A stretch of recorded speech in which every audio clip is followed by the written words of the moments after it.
بله. انا یکیش در بعضی روایات سه شتر هم اومده است. نگی درسترش میگن همو دو نامی که میبرن هر دوش یک شتره. یکیش نامش القصوا بود. القصوا. این شتری نرم است القصوا. یک شتر دیگه داشت نامش ازبا. ازبا زود قطعه. این شترش ناقه بود. شتری موده بود. به نهایت تیزرو بود است. تیزرو. در پایگاه یگون شتر اینا دیرو نمیکرده است. ولی انا در روایت صحیح اومده است از انس ابن مالک میگه کانت لرسول الله صلی الله علیه و سلم ناقه تسمى الازبا. پیغمبر یک شتری موده داشت میگه نامش ازبا و کانت لم تسبق. در پایگاه هیچ که از او پیش نمیگذشته است. همیشه میگه دیگه شتر را مقصد ازبا میگذشت. فجاء اعرابی علی قعود له فسبقه.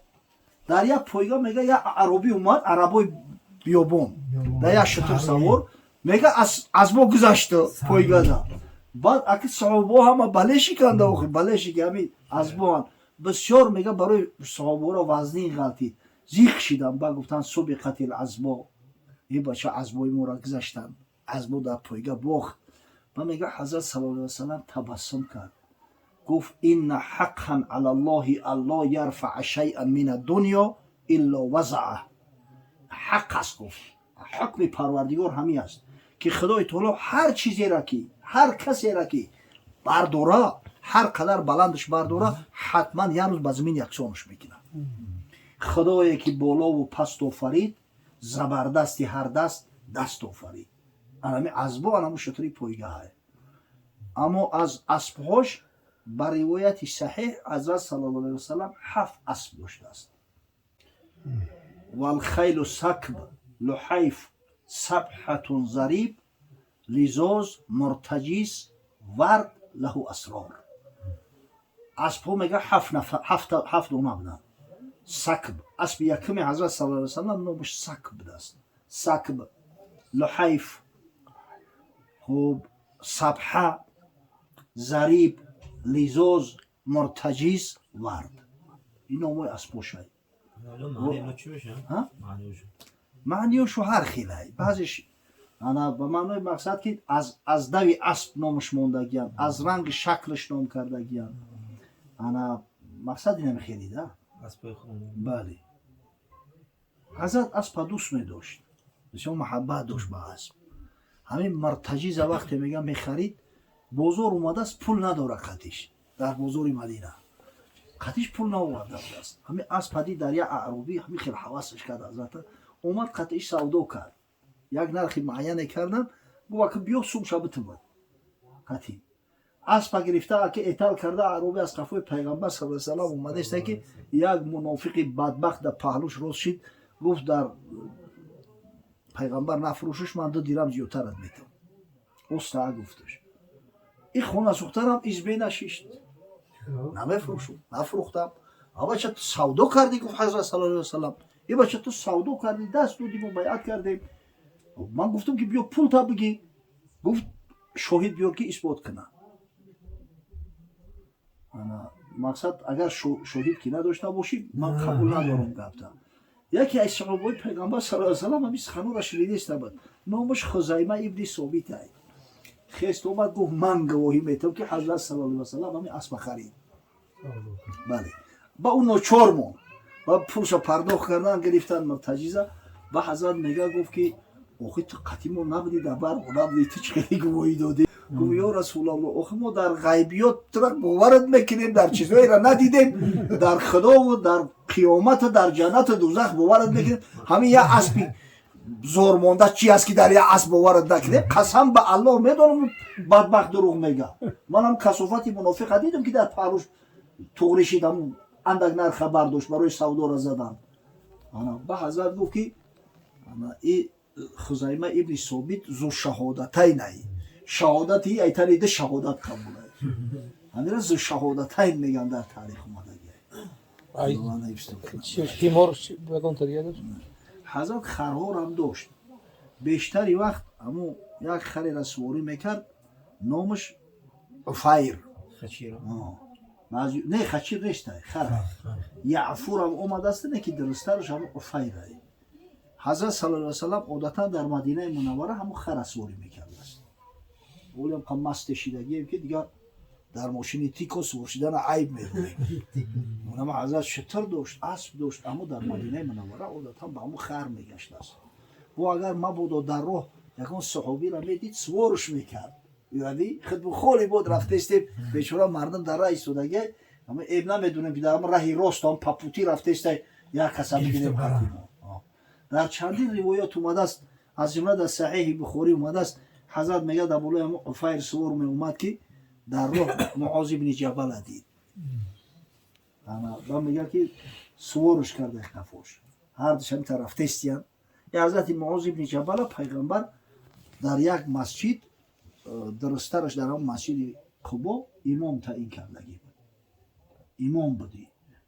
از فرط محبت هم به خاطر اون که تبرکه نماز پیغمبر در بیوبه حضرت می اومده است در مسجد نبوی نماز هم میخوند است از پس رسول الله صلی الله علیه و سلم. بعد هم اون میرفته است مسجد خودش در نمازش میخوند است. انا که در مذهب ما یک بار که نماز فرض خوندی از یقین میشود کو. همه را علمای حنفی تعبیر میکنن که حضرت به خاطر تبرک می اومده است از قفای پیغمبر فرض نه نفل نیت میکرده نماز میخوند است.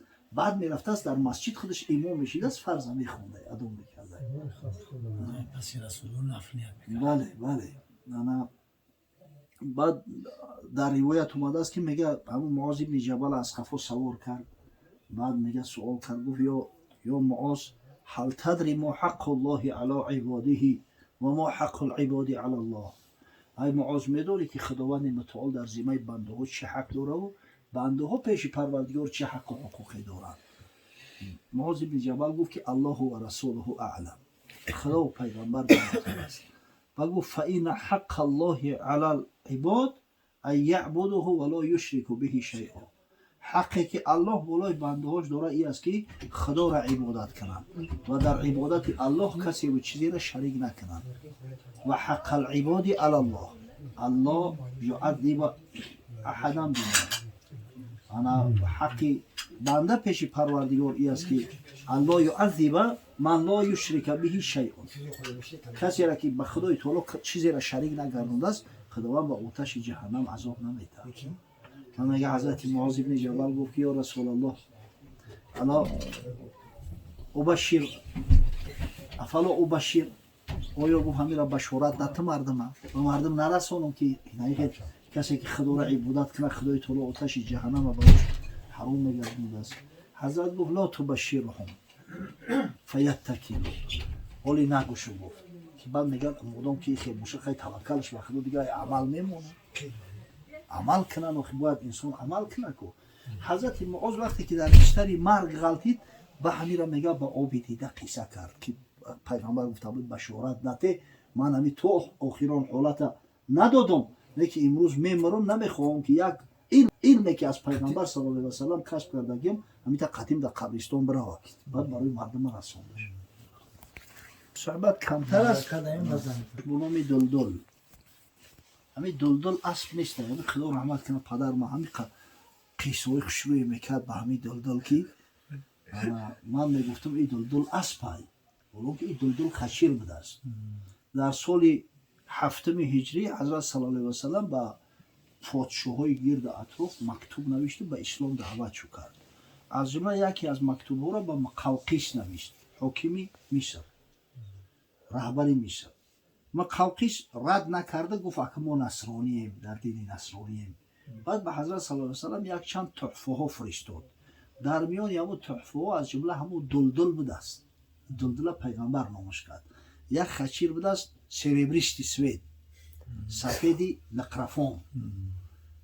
حضرت همون دلدل سواریش دوست می داشت. همون مقصد که بسیار قلعه است. اسب خچیر ده بین اسب خرای ای خر بلو می شود و ای اسب است. بسیار با طاقت می شود. این خچیر مادرش اسبه پدرش خریده را در بیتل که می پرورن و به خچیر می شود. حضرت همین خچیر را بسیار سواری می کرده است. خچیر عمری دراز می دیده است. عمرش دراز است. حضرت صلی الله علیه و سلم وقتی از دنیا گذشت همه خچی را تبرکاً حضرت علی گرفت، اما سوارش نمیکرده، به خاطر پیغمبر گرفته بودش، نگهبینش میکرد. وقتی حضرت علی به شهادت رسید همه خچیر علاقه نوبینا شده بود، نوبینا شده بود، دندوناش خیلی ریخته بودن. در دست عبدالله ابن جعفر غلطید، جیان حضرت علی پسری برادرش. این عبدالله ابن جعفر بویترین صحابه پیغمبر بود، بسیار ثروتمند بود. میگه همون خچی را خودش نگهبین میکرده است، از بس که دیگه خوردن هم میتونسته است، همین مغز و مویز و بادام و همین چیزا را میگرفته است، در اغرق میچکیده تلقان میکرده است، به دست خودش هم را میخوانده است، به خاطر محبت پیامبر صلی الله علیه و سلم. اوقات صحابه نه خیلی نسبت حضرت محبت داشتن که اسلام قدر انکشاف رواج یافت، در سراسر دنیا انتشار یافت. نباشه به یک رفتار و کردارهای ما میشید کاری خدا مدینه بیرون نمیبرونه. سبحان الله.